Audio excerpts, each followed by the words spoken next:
بسم اللہ الرحمن الرحیم۔ السلام علیکم۔ جماعت ششم میں خوش آمدید۔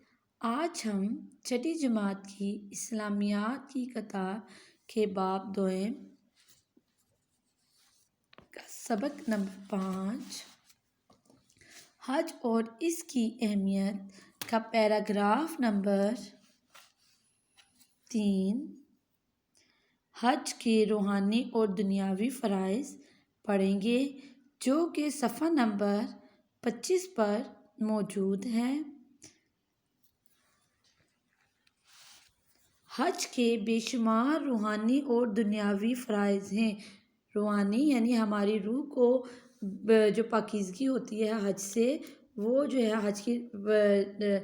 حج کی عبادت کرنے سے ہماری روح کی جو پاکیزگی ہوتی ہے، ہماری روح کو جو تسکین ہوتی ہے، اس کے بارے میں، اور دنیا میں ہمیں اس سے کون سے فائدے حاصل ہوتے ہیں ان کے بارے میں ہم لوگ جانیں گے آج کے سبق میں۔ حج کے عمل سے اللہ تعالیٰ کے ساتھ خاص وابستگی کی تربیت حاصل ہوتی ہے، ٹھیک ہے۔ جیسا کہ آپ کو پتہ ہے کہ حج کی عبادت مسلسل 5 دن جو ہے نا اللہ تعالیٰ کی عبادت کی جاتی ہے، تو اس سے جب مسلسل ایک عبادت کی جاتی ہے تو ہمیں اللہ تعالیٰ سے خاص قسم کی وابستگی پیدا ہو جاتی ہے۔ اس طرح یہ ہماری روحانی تربیت کر سکتا ہے۔ مختلف ممالک سے مکہ مکرمہ پہنچنے والے مسلمانوں کو حج کے ذریعے اللہ تعالیٰ کے گھر میں لبیک کہنے اور اجتماعی عبادت کرنے کا سنہری موقع میسر آتا ہے۔ نیز طویل سفر کے دوران سیر و سیاحت کا وسیع تجربہ بھی حج کی بدولت ہی حاصل ہوتا ہے۔ ایک تو حج کی عبادت سے کیا ہوتا ہے کہ ہمارے درمیان جو ہے نا اتحاد کا رشتہ پیدا ہوتا ہے۔ آپ کو پتہ ہے کہ دنیا کے کسی کونے میں بھی کسی بھی ملک سے لوگ ایک ہی جگہ اکٹھے ہوتے ہیں، ایک جیسا لباس پہنتے ہیں اور ایک ہی خدا کی آواز پہ لبیک کہتے ہیں، تو اس سے کیا ہوگا؟ اس سے ہمارے درمیان اتحاد و محبت پیدا ہوگی۔ اور ایک اور ہمیں حج کا فائدہ کیا ہے کہ دور دراز سے جب ہم کہیں جاتے ہیں تو ہم ایک نئی جگہ دیکھتے ہیں اور ہمیں سیر و سیاحت کا بھی لطف اٹھا سکتے ہیں ہم لوگ۔ صفحہ نمبر 26 حج ہر رنگ و نسل کے مسلمانوں کو ایک ہی وقت میں ایک ہی مرکز پر لاکھوں کی تعداد میں جمع کرتا ہے، جو اجتماعی عبادت کے ذریعے گناہوں کی معافی مانگتے ہیں اور روحانی پاکیزگی حاصل کرتے ہیں۔ مسلمان حج کی بدولت اپنے دینی اتحاد و اتفاق کا نمونہ پوری دنیا کے سامنے پیش کرتے ہیں، ٹھیک ہے جی۔ یعنی کہ مسلمان حج کی عبادت کے ذریعے ہی دنیا کے باقی تمام مذاہب کے لوگوں کو دکھا دیتے ہیں کہ مسلمان چاہے دنیا کے کسی بھی کونے میں ہوں، وہ ایک مٹھی کی طرح ہیں، ایک یکجا ہیں، اکٹھے ہیں۔ یہ حج جو ہے اس بات کا ثبوت ہے دنیا کے تمام مذاہب کے لوگوں کے لیے۔ حج دینی، علمی اور عالمی مسائل سے واقفیت اور دلچسپی کا مواقع فراہم کرتا ہے، ٹھیک ہے جی۔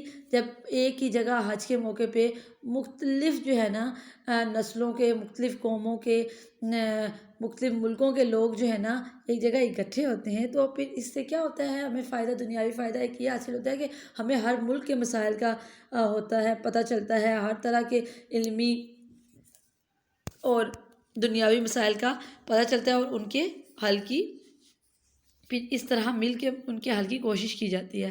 حج کے دنوں میں مکہ مکرمہ اور مدینہ منورہ کے بازاروں میں دنیا بھر سے ہر قسم کا مال تجارت کے لیے لایا جاتا ہے، جس سے بین الاقوامی تجارت فروغ پاتی ہے، ٹھیک ہے جی۔ ایک تو حج ایک دینی عبادت بھی ہے، اس سے ہمیں روحانی فائدہ بھی ہوتا ہے، اور دنیاوی فائدہ کیسے ہوتا ہے کہ جب حج کے موقع پہ ایک ہی جگہ پہ مختلف بہت زیادہ لوگوں کا اکٹھے ہوتے ہیں، تو مختلف لوگ دنیا کے ہر کونے سے ہر طرح کی چیز لا کے مکہ مکرمہ اور مدینہ میں رکھتے ہیں، جس سے کیا ہوتا ہے؟ ان کی تجارت میں اضافہ ہوتا ہے۔ دنیا بھر کے عازمین حج کسے کہتے ہیں؟ عازمین حج سے مراد وہ لوگ ہیں جو حج کے ارادہ کرتے ہیں اور حج کا ارادہ کر کے ایک جگہ سے دوسری جگہ سفر کر کے مکہ مکرمہ پہنچتے ہیں اور حج کا فریضہ ادا کرتے ہیں۔ جب ایک جیسا لباس میں ایک جیسی صدائیں بلند کرتے ہیں اور ایک جیسے مناسک ادا کرتے ہیں تو حج اس کے اندر برابری اور مساوات کا خاص احساس پیدا کرتا ہے، جو ہر اعلیٰ و ادنی اور ہر نسل و رنگ و نسل کا فرق مٹا دیتا ہے۔ اللہ کے حکم کی تعمیل میں حاجی اپنے گھر بار چھوڑ کر حج کے واسطے مشقت بھرا سفر اختیار کرتا ہے۔ مشقت بھرا یعنی مشکل کرتے ہیں۔ اس طرح حج ان کو دنیاوی عیش و آرام چھوڑ کر مالک حقیقی کی سچی راہ اختیار کرنے کی تربیت دیتا ہے۔ ٹھیک ہے جی، حج کے موقع پہ انسان اپنی اولاد، اپنا مال و دولت سب کچھ چھوڑ کے ایک اللہ کی عبادت، اللہ تعالیٰ کی خوشنودی کے لیے جو ہے نا بیت اللہ کا رخ کرتا ہے، تو اس سے کیا ہوتا ہے، اسے اللہ تعالیٰ سے خصوصی محبت اور پیار پیدا ہوتا ہے، اور دنیا سے، دنیاوی چیزوں سے جو ہے نا اس کی رغبت کم ہو جاتی ہے۔ حجاج منی کے مقام پر جب سنت ابراہیمی کے مطابق قربانی کرتے ہیں، سنت ابراہیمی سے کیا مراد ہے؟ سنت ابراہیمی سے مراد ہے وہ سنت کہ حضرت ابراہیم علیہ السلام نے جو کہ اللہ کے حکم سے دمبا ذبح کیا تھا، اس سنت کو کیا کہتے ہیں؟ سنت ابراہیمی کہتے ہیں۔ اللہ تعالیٰ نے جب حضرت ابراہیم کو جو ہے نا حکم دیا تھا کہ میری راہ میں اپنی سب سے قیمتی چیز جو ہے وہ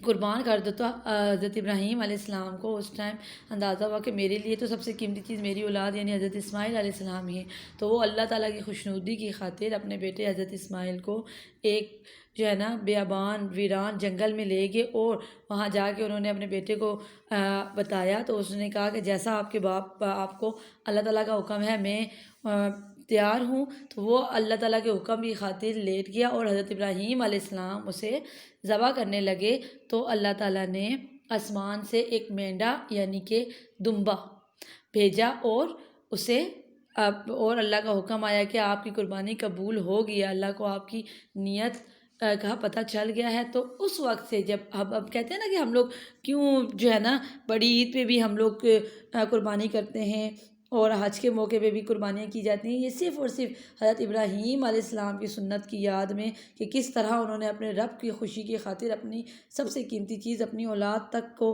جو ہے نا قربان کرنے کے لیے تیار ہو گئے تھے۔